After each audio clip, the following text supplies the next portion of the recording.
Hey you guys, it's Peter, and welcome to my channel, Peterisms, where I tell stories of my life and just little things that I've learned as I have grown into the person that I am today. And it is Sunday, and every Sunday I do a little series called Soulful Sundays. And I like to do something where I talk about something that we can, take with us into the week as we start the week, something that will inspire and motivate us, hopefully, something that will inspire and motivate me, because as I'm talking about it, I want to get inspired and motivated as well. So I was going through some of my favorite self-help books. I didn't even know that I had a copy of this, actually, and that is Codependent No More by Melody Beattie. Every time I get a copy of this, I give it away. I always give it away to somebody, so chances are in a day or two, I'll be giving it away. So anyway, but I was kind of just going through here, and I was like, I want to pick out something to read, and I forgot about this part that's in the introduction, and it is honestly one of my favorite parts of the entire book, because to some degree, it so defines what codependency is. And codependency is a lot of times, a need to control other people or a need for validation and acceptance based on other people's behaviors. And if you have never read Codependent No More, How to Stop Controlling Others and Start Caring for Yourself, it is fantastic. I mean, it is probably next to my recovery text, the #1 book that has helped me the most in my life. And not just with addicts and alcoholics in my life, but just in my life with setting limits and boundaries with people and learning to put myself first and take care of myself, because I say this to people a lot. I get a lot of emails from people and they'll say, I have 4 kids, I'm working 2 jobs, my sister lives with us, my mother lives with us. They have all these stories of just all of this overwhelming, issues in their lives. And it's like, the single thread to all of that is you are taking care of so many people, but what are you doing for yourself? And I usually always say to them, hey, don't ever forget you've got to take care of yourself first, because if you don't, you're no good for anybody else. And a lot of times I'll get a response and they'll say, but I don't know how to do that. I don't ever have any time to take care of myself. But a lot of times, self-care can just be in listening to music you want to listen to on the way to, in the car on the way to work, or, listening to an audiobook, or taking a walk for half an hour every night, or eating a meal that makes you happy, or, just anything like painting your nails or taking a bath for 10 minutes. Just, there are small ways that you can do self-care, and it's so important to, we talk a lot about mental health. We talk a lot about, physical health. We talk a lot about diets and all that kind of stuff. But one of the things we don't talk about are these small ways of doing self-care and putting ourselves first. And one of the easiest ways to do that is setting limits and boundaries with other people. So if you need that in your life, Codependent No More is probably the perfect book for you. So I want to read you guys this part from the introduction, and it's actually at the very end of the introduction. And it's a little story that she shares in here. Once upon a time, a woman moved to a cave in the mountains to study with a guru. She wanted, she said, to learn everything. Do you ever wonder why all these stories always take place in mountains with gurus? I feel like I've read so many self-help books and they're always in the mountain with a guru, but let's get back to the story. Once upon a time, a woman moved to a cave in the mountains to study with a guru. She wanted, she said, to learn everything there was to know. The guru supplied her with stacks of books and left her alone so she could study. Every morning, the guru returned to the cave to monitor the woman's progress. In his hand, he carried a heavy wooden cane. Each morning, he asked her the same question. Have you learned everything there is to know yet? Each morning, her answer was the same. No, she said, I haven't. The guru would then strike her on the head with his cane. This scenario repeated itself for months. One day, the guru entered the cave, asked the same question, heard the same answer, and raised his cane to hit her in the same way. But the woman grabbed the cane from the guru, stopping his assault in midair.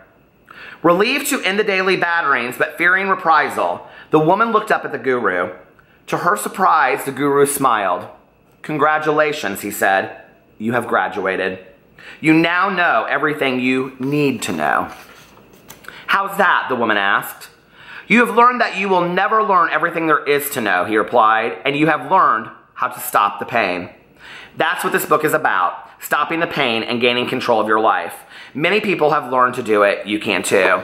And, the whole idea of being, codependent no more and taking control back in your life, setting healthy limits and boundaries does not mean always getting rid of toxic people. It doesn't always mean getting rid of the alcoholic or the addict in your life, or somebody that's a gambling addict or a workaholic, or somebody, that is all these things that we worry about in relationships and friendships and work relationships doesn't just mean removing that person.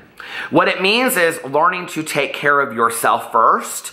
You will never have all the tools that you need to take care of yourself or to know everything there is about the other person or how to control the other person. And admitting that you don't know that and never will is part of the answer, like the guru said in there.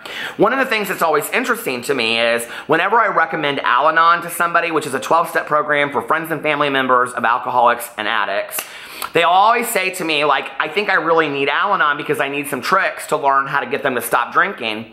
And I say, listen, it's not about that, okay? It's about you. It's about you going and learning how to take care of yourself.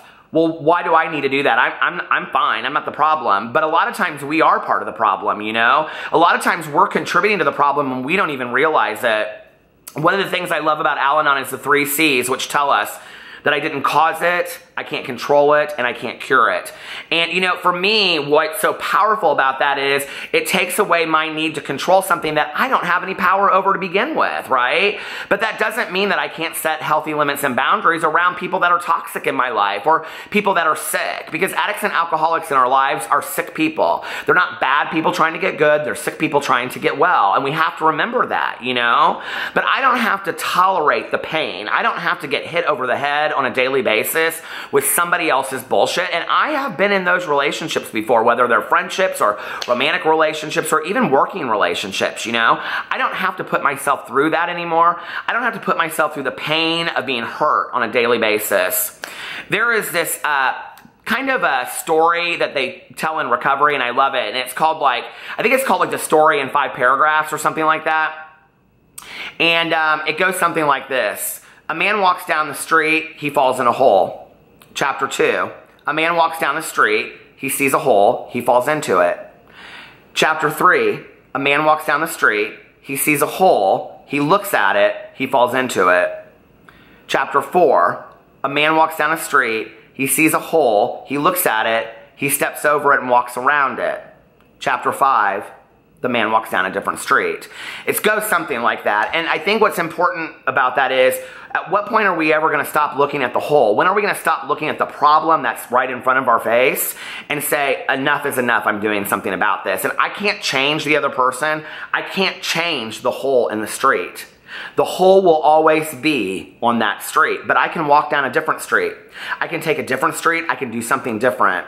And that doesn't always have to be leaving that person. That doesn't always have to be abandoning that person or abandoning what you have or leaving it, because those feelings are very hard sometimes for us to deal with, you know? That can be getting a counselor and having somebody to talk to that will give you the support that you need and tell you what things you can do that will be helpful for you. That can mean going to 12-step meetings, going to Al-Anon, things like that. Start doing some self-care for yourselves. You know, that means walking down a different street, walking down a different avenue, taking care of yourself, putting yourself first.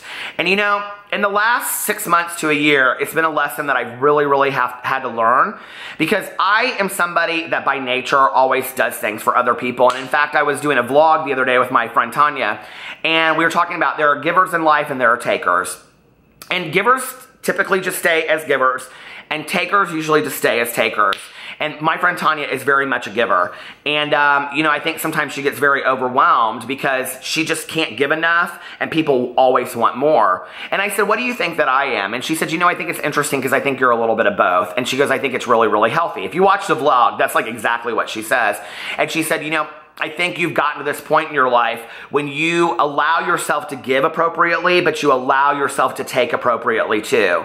Because if there aren't any takers, then what do we do with the people that just want to give and be there for somebody else? And so relationships need to be reciprocal. But we don't always just walk into these healthy relationships and they just magically up. Do you ever have that friend and you're like, oh my God, their relationship is so healthy. Like they just get along all the time. They're always laughing. They probably have great sex 6 times a week. They're always on family vacations, blah, blah, blah, blah, whatever. They're not, okay? It's not perfect. You're seeing perfection, but there's no such thing as perfection, right? There's no relationship that is perfect. And I can't tell you, and this makes me sad, it really does. I can't tell you how many couples I've known in my life that appeared so perfect on the outside, but once you stripped it all away, it just wasn't that pretty. And a year down the road, we just found out about a couple like this, and a year down the road, you find out that they're getting divorced. And you're like, I mean, Alex and I literally, my husband and I, we just had this conversation. I was like, they were so perfect together. What happened? He's like, I don't even know, you know? And it's like, sometimes people don't really show you what's going on. I probably sometimes show too much and talk too much about it. But the reason why I do talk about marriage not being a perfect thing, and relationships not being a perfect thing, and even friendships not being a perfect thing, you know? The reason I share that on there is because I want other people to know you're not alone. There's no perfect in life. There's no perfect whatsoever, you know? But as long as we start taking care of ourselves, we set healthy limits and boundaries, we grab the stick so we stop the abuse, and we start walking down a different street because we feel that we deserve that we are worthy, that you are worthy of walking down a different street, things will start to change. I love you guys, and I will see you tomorrow.